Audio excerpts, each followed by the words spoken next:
Tenabiso, Bandeko Balandi, il y a Yokason de l'UDPS, Yokason Télévision. En tout cas, merci la confiance pour Pessabiso tout le temps. Biso Petelinga, Kozanabino, toujours très proche parce que vous êtes important pour Nabiso. En tout cas, merci encore une fois. Comme je peux le dire déjà, Inès Tumba, je vais en profiter avant la côte à Mozindo émission. Parce que les autres ont invité mon spécial, invité mon important. Vous allez bon parlementaire debout, qui va parler quand même, mais là-bas, au Italie, actualité, un peu comme tout ça, alors, il y a un bon matamoi rapide, mot fort, soutenir un peu le peuple de Goma, incident où il y a un volcan, en tout cas, et endommager la vie, il y a des belé, conditions de vie, en tout cas, trouble de côté Makassi, en tout cas, posa de cœur Nabino, de près, en tout cas, soyez forts, on est ensemble. Vous voyez déjà mobilisation, il y a un chef de l'État qui est s'engager pour nous permettre à ce que il y a déjà des moyens disposés pour que le peuple quartier village volcan. En tout cas, soyez fort, le chef de l'État est avec vous à Tikibinoté. On a gouvernement, il y a union sacrée avec Samuel Okonde et Yemoko à l'entête. Donc je vous dis que Kimi Ezoko Takalamite, soyez sans crainte parce que ma disposition pour la courant Ezonga, Maï, ma condition de vie est à la bien. En tout cas, c'est déjà en cours. Alors merci Nabino. Je vous dis encore une fois bonjour, partout dans le monde. Poyoka Sande Makambo. Si tu as dit, Zala le bienvenu, mais tu as déjà Internet. Internet, si on est comment on fait Internet? Internet, c'est les fins de l'immédiat. Oui, nous avons dit ça, nous avons dit ça, sinon ils vont pas gagner. Sérieux? Vous avez compris.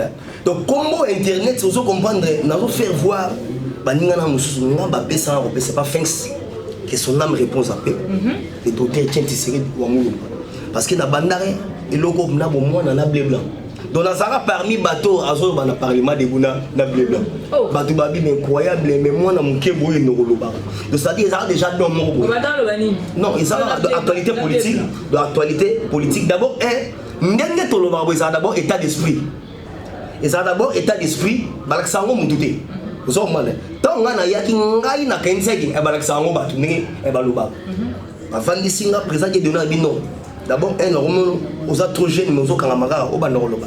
D'abord faut amakas na analyse. Yami balé tangara mingi journal et puis landara mingi na radio. OK. Vous allez informer. Donc wana biso to bandi ko loba bandroido ezate. Donc Android des athées donc aux oloba donc aux oloba sikoyo sans Android aux oloba sikoyo na analyse na info aux na journal na radio sikoyo lambango sikoyo comme fiable batu ba sepela nango ndena ba jour na zo rangé les dotés tiennent tiseke de paix à son âme aleka amoni mwana mwa muke azoloba liboso batu nde atuna rabi na ozana besoin un jour na mwana wana nde tanga rabi bon nom monde a beau PC comme donc réseau satellite et ndé combo yana depuis et ya wana combo na pesa na 2010 2011 mais nga déjà na banda déjà pour adhérer IDPS na 2006 tant na koti 20 moko boisani na IDPS ba na koti na nyo akei Jean-Baptiste Bomanza akei Gaston Dindo akei et bazai bango tout balega ba même de tout balega ba kei va on est kei aller vendre sika ekoti parce que sur l'année statut à partir IDPS l'adhésion est libre donc ndengo yela ndengo koki obimel donc mutakenda ka momatu azonga ka momatu là on va bien na motel IDPS pour comprendre sérieux la senti motindo en tout cas to continue ba détail aux moins minutes na biso quand même internet aux ans le baoye ça va devoir gomater parce que facteur à Goma les ont touché quand même le monde entier mais on a Congolais 100% de pères et de mères. Problème est allé à Tolinto mais comment on regarde moi les choses. Oui, Oyo salami lelo na Goma, oyo doit faire depuis samedi. Et bandaki samedi. L'éruption les plus dangereux de l'Afrique. Ouais, et ça va bilo moto benga ba catastrophe naturelle. Oui. Vous avez compris là? Na géographie ba ici biso un séisme. Oui. Vous avez compris là? Ndenge za bo problème ezali bo na mboka na biso RDC. Séisme ya liboso oyo ebetaki na 2002. Séisme donc voilà volcan. Et ça dit en 2002. Oye ça m'a dit en 2002. On a dit oye ça dit en 2002. Et Zalaki vraiment ma capacité que par rapport au Salami Siko. Oyo il y a 2002 et bon à 67 personnes. Oyo on est Siko et ça ma capacité les gars 2002 mais oyo et bon mika 17 à 24 à 20 personnes. Donc c'est que Dieu nous aime. Affaire oyo et où tu vois. Maintenant déjà monde dans le volcan. Bah déjà qu'on vit biso. Bon mais au pays richesse à Boineni. Donc oui, dégâts et salami. Aux hommes après la pluie vient les beaux temps. Au moins du temps quand dégâts de dégâts de Jessie est stoppé. Dernier dégâts et siliwana sachez-les bien. Au moins ba mbala minene elingi ebota mana est. Ba pomme beaucoup. Ba ma deso lingo ba lobima et puis olingi donc tout le monde a gorille géant. Donc après la pluie vient les beaux temps. Ma belle est sous quoi mi les sous. Et sous quoi mi. Et sous quoi mi pour bankita. Ton richesse est l'équipe belé nassé. On l'a dit. Et sous quoi mi donc et ningisi. Et ça va catastrophe moro naturel n'est tout le monde a bamboula. Mais na États-Unis bénéfique qu'on a biso. Oui. Donc c'est-à-dire en même temps ngana koki eko décortiquer na koki pe ko lela tout comme na koki pe ko seka. Pour tout le monde, il y a des gens qui ont âge à 120 ans. Place tout les là, tout c'est quand. Tout ça la fait. Il y a un avis. Donc parfois les malins sont bons. Et le conséquent est comme les bisous. Le monde entier va mourir. Et ça, la catastrophe naturelle, donc, à cause de juste. Et ça, voilà, quand on a un moulaté. Dans les États-Unis, mon sous les caramels, et ça, la volcan, et ça, ouragan. Voilà, donc, et ça, on a Arizona. Dans le Texas, on va écouter. Donc, on a soké bandi et même marana ba mituka. Donc, on a pena ok, papa ok, donc papa yo simba ka ma casse place donc au kangaki. Donc, soko tiki yo pe ok. Donc, et ça, si on est biso et ça, donc et ça après 20 ans. Après 22 ans. Mais Internet n'est pas expliqué parce qu'il y a des célèbres qui ont critiqué l'intelligence. Ouais. Service expert, il fallait baser en permanence pour comment dire, gérer un peu volcan de façon que ce qui est lingui est débordé ou bien s'est manifesté, il faut quand même pour prévenir en avance. Gérer en côté. Au moins temps est bandit. Mais on prévient. Bon, et ça, et le moment on a donc il va contrôler la montée et donc et ça la mara 2-3 jours, ça dépend de l'Érousala. Il y a un avis tout et l'équipe m'a casse par rapport à 2002. Donc ça veut dire quoi? Au moins et ça va élément où ça constitue volcan d'abord ça donc d'abord toi la lave, bah cratère, na ba chemine. Donc problème est ça ce que tant et ça ko bima wana, et ça wa moto moko et ça ko bima. Tant moto et ça ko bima, yango et ça la non ma belé zo banzane zo pasuka. Donc ils ont conseillé bon. Sauf observateur Bazali quand même va informer la population ils ont tout pour dégager bien avant. Non, c'est-à-dire quoi? Au moins donc et ça la maraba 20 ans après, 22 ans après. Donc tant où il y a ka, n'era liwa tant où il y a ka il se la raté. Voilà. Même le chef de l'État écoute qui est à en Europe. Et bandi samedi, ndem konzambo ka monyango dimanche l'écran. Abime. Pour biso surtout à volcan maintenant tout le monde en monté. On l'a dit, et ça l'a mis sur eux. Donc, chef de l'État, le rôle à sa sage, c'était loin de Dieu. Voilà. Il y a un moment, tu vas monter autour, aux autres combattre fatigué, aux autres combattre volonté divine. Donc, aux autres combattre Moutounanzambe. Donc, aux autres combattre Nzambe. Tant qu'il y a un monde Ndengwana, à condamner Rwanda, à condamner Ouganda, aux États-Unis, Maman Batalika Moutou, a poussé Messa, a poussé Kiti, a Téléné, à Bando Sambe. De ça, il faut autour Nzambe. Parce qu'il y a ça qui va corps dans Nzambe. Il faut considérer ce Nzambe. Le Bible confirmé en gros. On a appris les gens dire ça. Il y a heureusement, il y a un moment aussi internet. Parce que d'abord, nous avons présent parlement de Bouna, parlement de Bouna. Mais nous avons IDP, ça a communicateur. Voilà. Et mobilisateur. Donc, président Fatia Foukami. À Foukami, à Moussa. Si on regarde quoi, Baokamou, Baotala. Présent Sambe. a sali prière il y a 1 heure de temps dans le bureau bantu bota pour il y a dit qu'il y a kaba Congo na maboka nzambe so aolela et pas nani pas nzambe alobi nzambe souvenez mukolo nga na kaba Congo na maboka na ezaki le 23 juin 2019 OK tali loko ezo sala mabata mboka nanga bazokima ngambo wana mais nzambe yoza mozali syndicala mo ya se pena likolo tali loko pesa solution nga naza serviteur na yo nalobaka yo vanda na esika na nga yo osala nzambe sala ne loko mama soki kaka soki ekotaka kaka lendi nde oyoka mama na catastrophe lingaki ekosama po déjà bato ndambo déjà ebakimaki na ngambo ya Rwanda mais Kagame siko alingaki akanga frontière la communauté internationale bakebisi siko Kagame babi n'osez pas ah bon babi n'osez pas fungola bakota allez asali ni wana afungoli bato bakoti tant présence ici prière wana à partir de 20h 21h nzamba tini mbula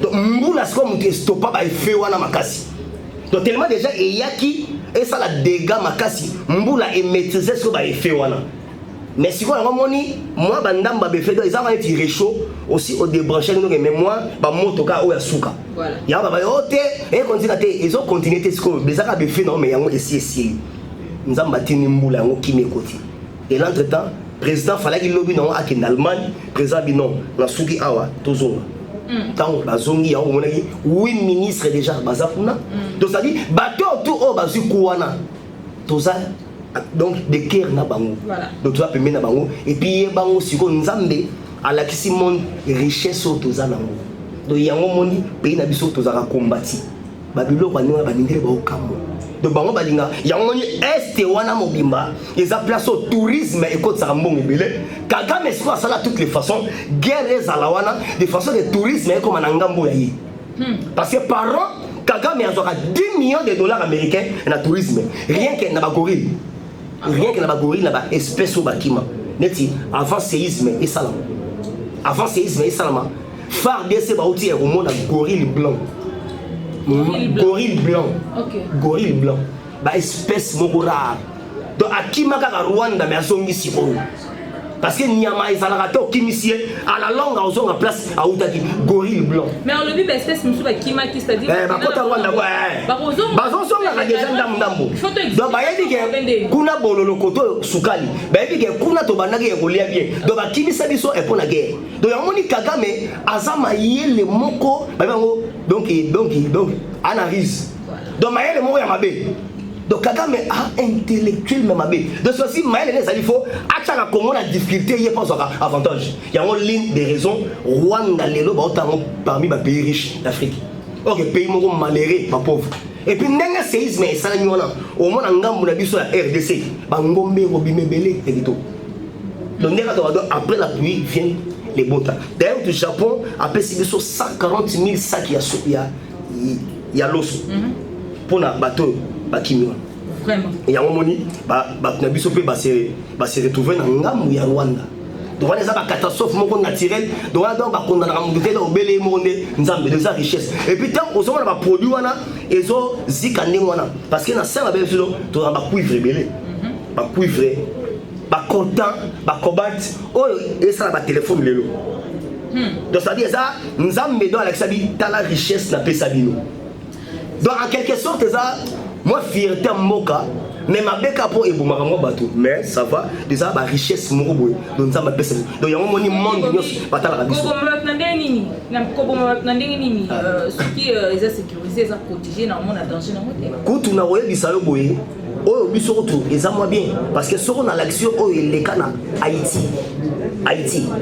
Haïti bena balala balamuka bo ba se retrouver ba onso ba komi na sama bien Haïti donc bolala ti na bino bien donc tena bo bo ko bima souté bino so bo se retrouver na libulu donc ma belé et pasuka kaka et signaler bino ti biso bo dindi na kati internet parce que so ba olela ba mais volcan oye ko frapper ka FRD ça zone ka film ou état de siège normalement ezaboyi problème en état de siège to bandaki musana biso comme il faut parce que état de siège to betika 2 semaines ya pamba to la solution ya Congo frappe pamba nazo bisayo depuis que le Rwanda nanu ba betama na niveau ya kosakana te donc tant au mona ki Paul Kagame aye pas parce que au moni wana za plus 243 ozo mané tala nanu nazo bisayo nzambe akoki ko élever na façon tout nzamba mystique nzambe muta permettre pendant que no Bartimée amona mais nzambe a permettre apôtre Paul amona te akufaka avec mais asala maman na likambo ici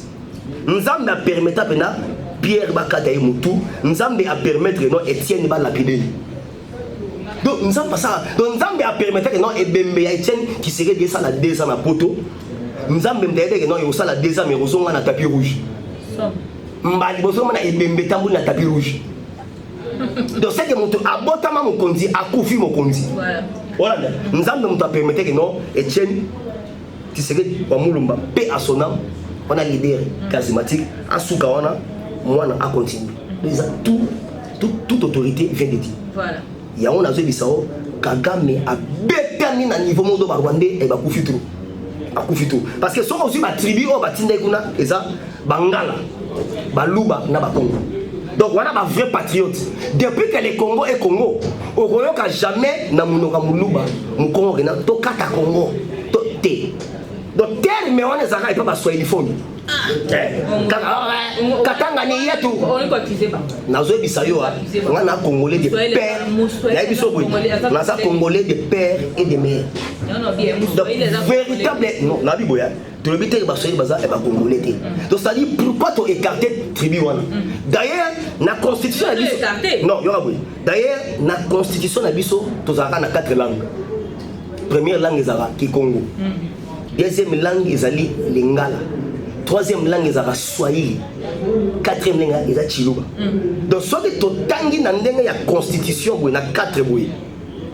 Chiluba ezara 4e langue. Facha ezara 4e président. Soit to ken na ngona ndenge ya omona na misubu. Facha ezara 5e président.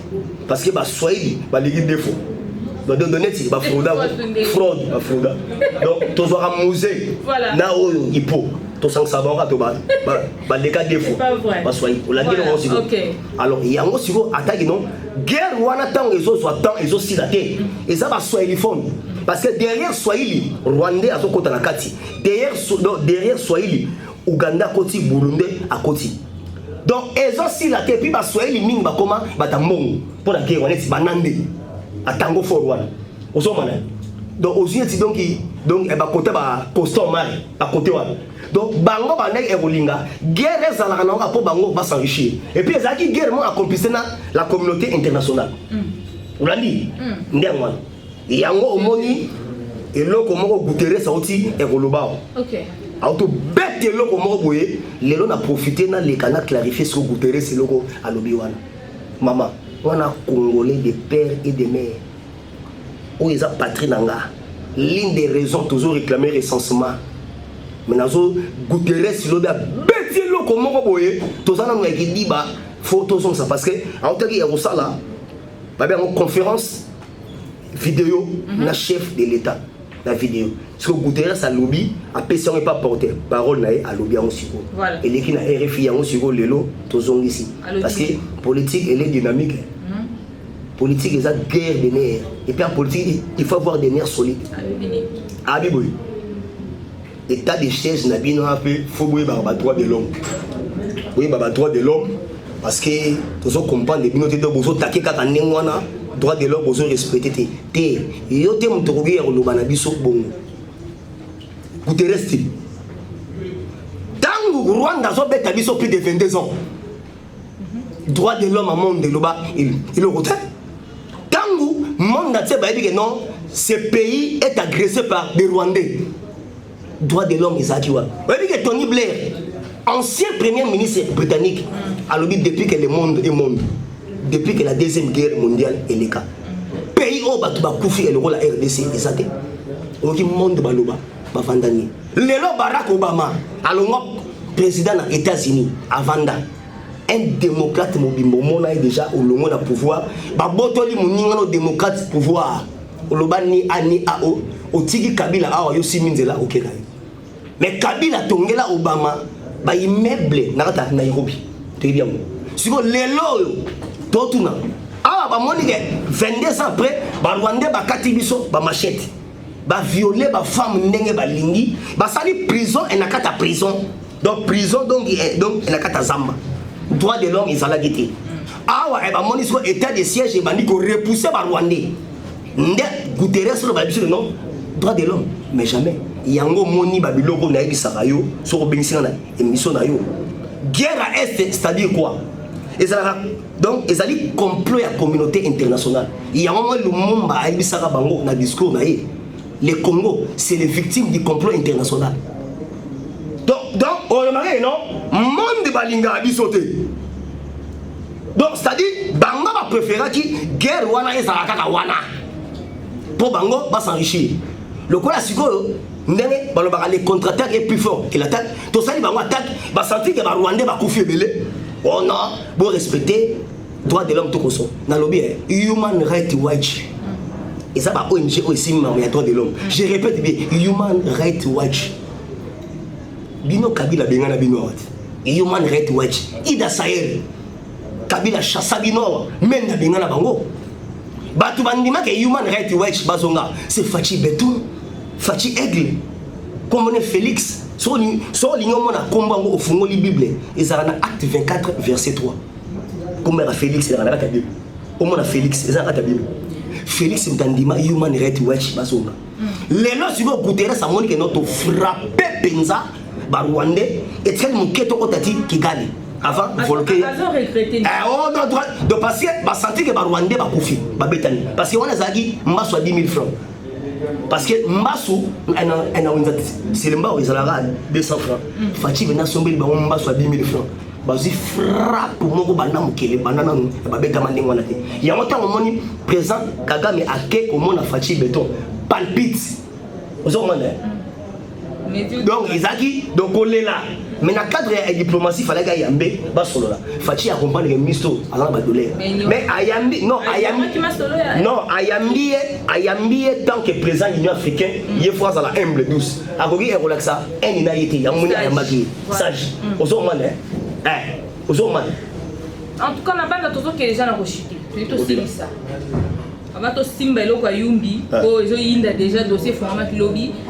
Hier, ils allaient que le chef de l'État, mais quand même un peu pour le le 26. Le 26, voilà, chef de l'État, Zaki Lobby mardi le 25.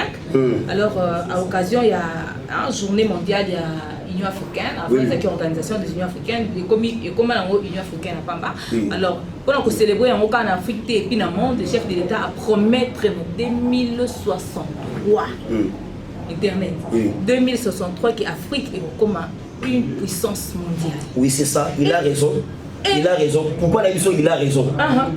Depuis le monde est monde.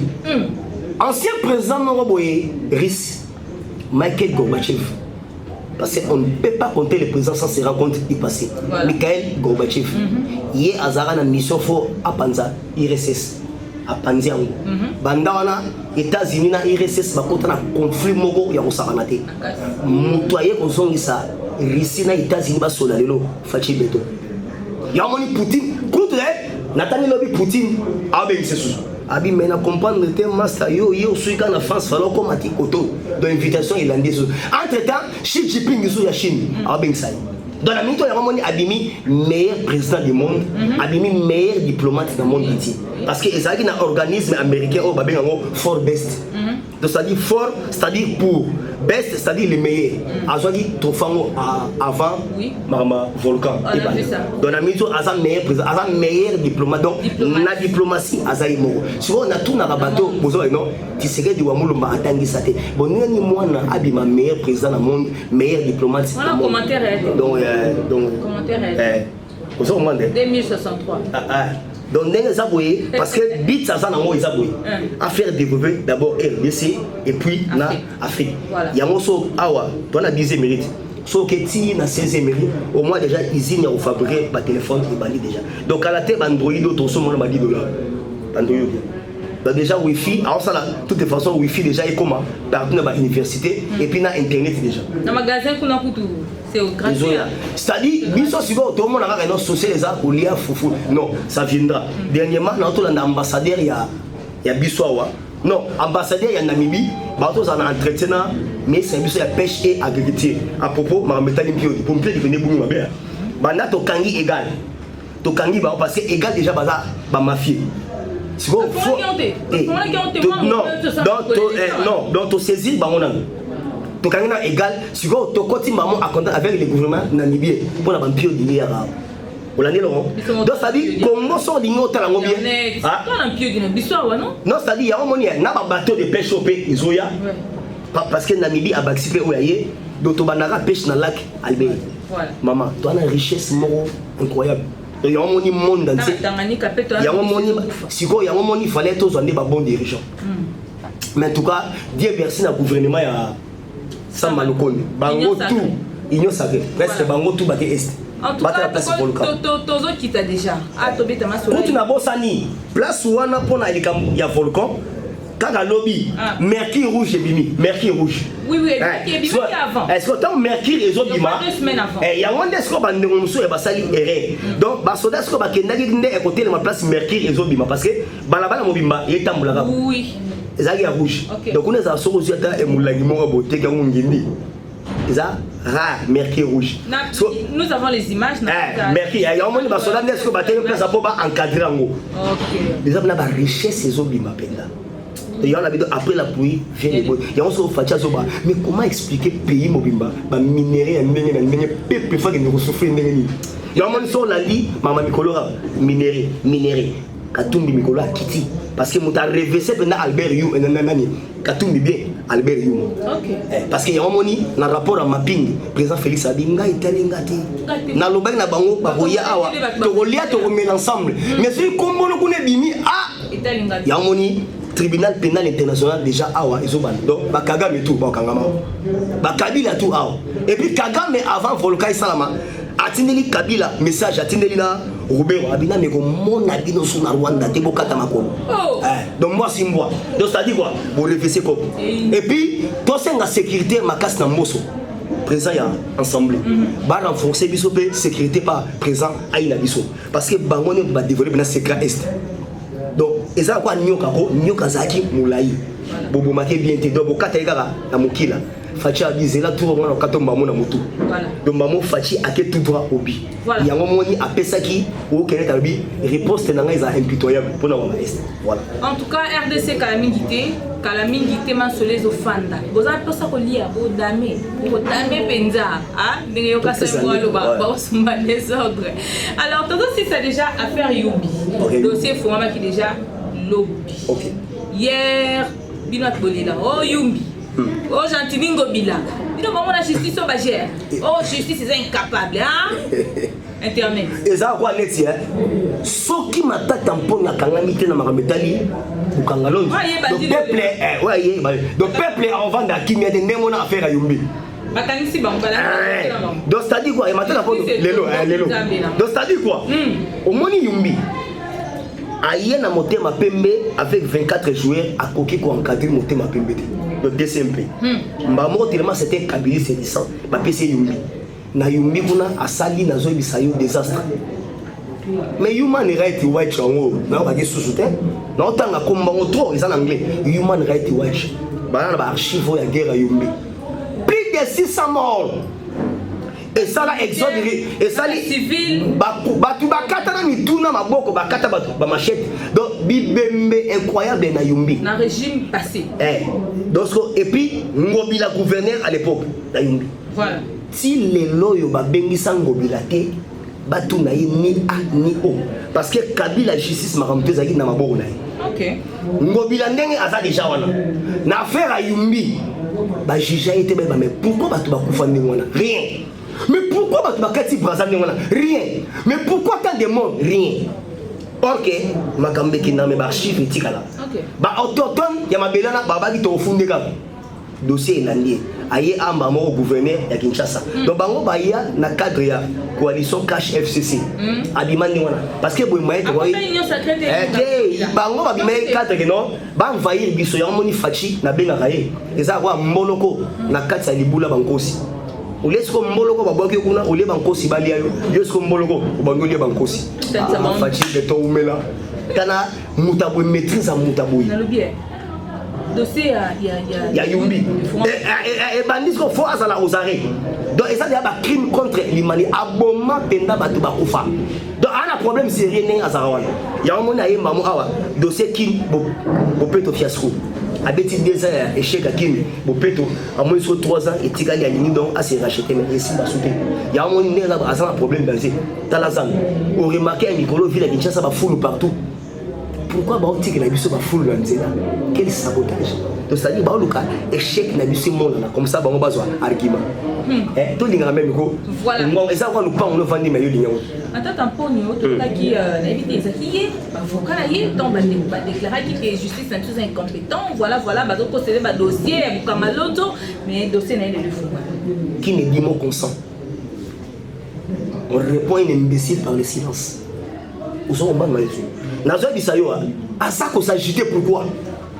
Qui se sent piqué? Connaît l'affaire? Voilà. Mais maman, à ça, yo, au commune aéroport, on dit, ah, tu qu'on a crié. Aïe, maman, on a ça, innocent, papa, où est l'aéroport, tout ça, monsieur, papa.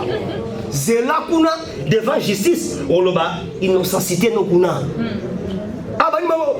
Si Pouana, soit il est là, Kabila, à se retrouver dans le bon ébélé, et ça m'a tâté un peu, dans Moïse, donc on voit donc yes ko ayi barasima ya ordinateur bukanga lonzo ça dans premier dossier bon dossier a mis l'école alia dossier il y a 400 millions de dollars américains il y a ba locomotive aussi dossier à 57 millions il y a fibre optique d'ailleurs tous les anciens premiers ministres seront à la barre la justice après Bruno Chiba après Bruno Chiba Mouzito bon à l'état Mouzito faut moi que non on va que la muka tire le baliera mbon na biso parce que tant déjà mutalobi que non ngana za député mais na longo na tche Cyprien ezaka ite Mouzito tcha Cyprien na parlement frère le pacha Cyprien et na parlement donc c'est que signature tout mbon ko ta ba e ba jora na bango olandi OK déjà wana c'est le pan wana ovandi wana ovanda wana okosaka non ngana vanda la te ovanda wana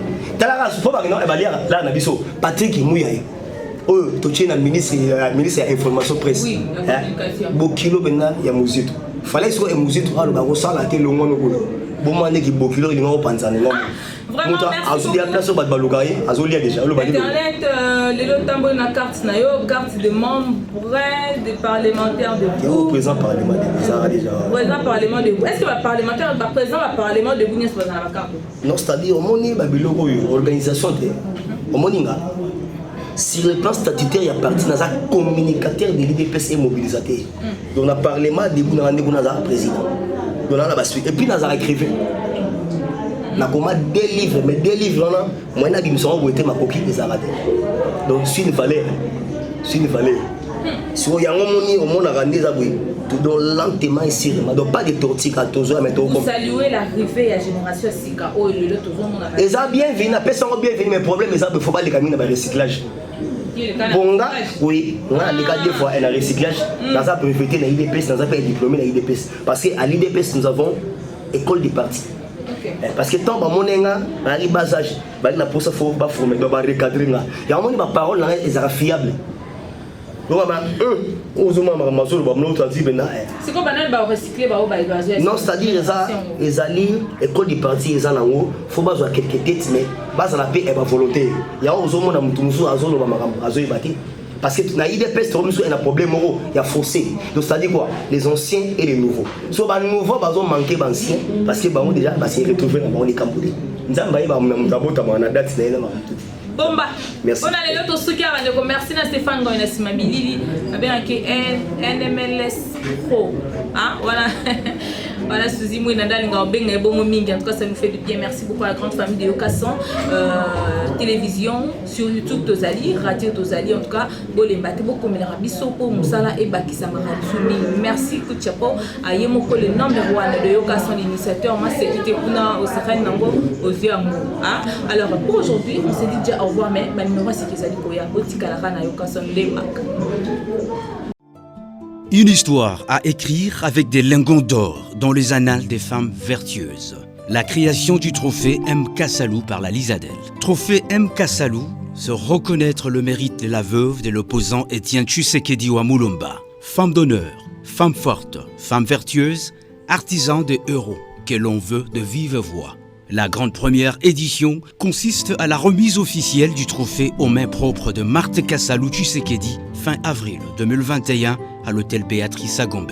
La génération M. Kassalou, une génération sacro-sainte de jeunes filles et femmes à la ligne droite de valeurs indéfectibles pour des hommes faits et un Congo debout. Kassalou, femme sans pareil, elle mérite notre honneur. Pour tout contact, plus 243 80 89 028 30 plus 243 85 00 54 154, soit au siège de la Lisadelle sur rond-point des Huileries.